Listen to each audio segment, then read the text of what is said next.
Peoples party کی وفاقی آئینی عدالت کے چیف جسٹس کے تقرر سے متعلق تجویز کی مخالفت نون لیگ نے آئینی عدالت کے سربراہ کے لیے 3 رکنی پینل میں سے تقرری کی تجویز دی تھی۔ ڈیپٹی بیورو چیف اسلام آباد اظہر فاروق ہم اس حوالے سے اپڈیٹ کریں گے۔ اظہر بتائیے گا۔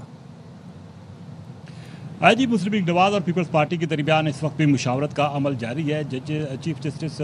آئینی عدالت کے جو چیف جسٹس ہیں ان کی اپوائنٹمنٹ کے حوالے سے نون لیگ نے تجویز دی تھی کہ ایک پینل 3 رکنی بھیجا جائے گا اور اس میں سے چیف جسٹس کا تقرر ہونا چاہیے، لیکن پیپلز پارٹی اس کی مخالفت کر رہی ہے۔ پیپلز پارٹی کی یہ تجویز ہے کہ اس سے جو سینئر موسٹ جج ہیں اگر ان کی سینیارٹی متاثر ہوگی اگر یہ طریقہ کار وضع کیا جائے تو پیپلز پارٹی یہ کہہ رہی ہے کہ یہ طریقہ کار وضع نہ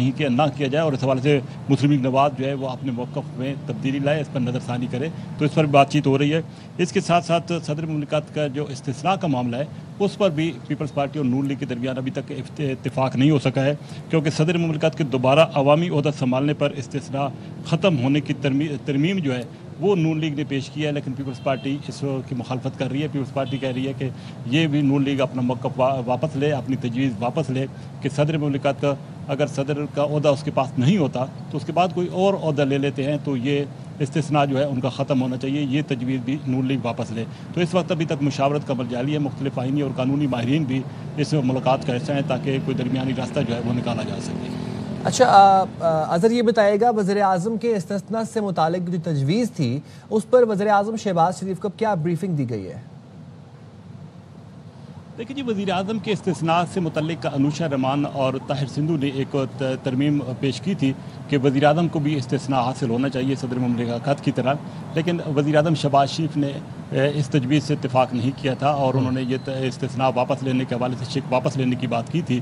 ہدایت کی تھی، جس کے بعد یہ شک واپس لے لی گئی تھی۔ لیکن اب یہ بتایا گیا ہے کہ وزیر اعظم کو شاید بریف کیا گیا کہ اس کا اطلاق جو ہوگا استثناء کا وہ ماضی سے ہوگا، لیکن ذرائع کا یہ کہنا ہے حکومتی ذرائع کا کہ وزیر اعظم کو مس گائیڈ کیا گیا، اس شک کا اطلاق جو ہے وہ آئندہ سے ہونا تھا، تاہم وزیر اعظم یہ سمجھے کہ شاید ماضی سے اس کا اطلاق ہوگا اور ماضی کے جو وزراء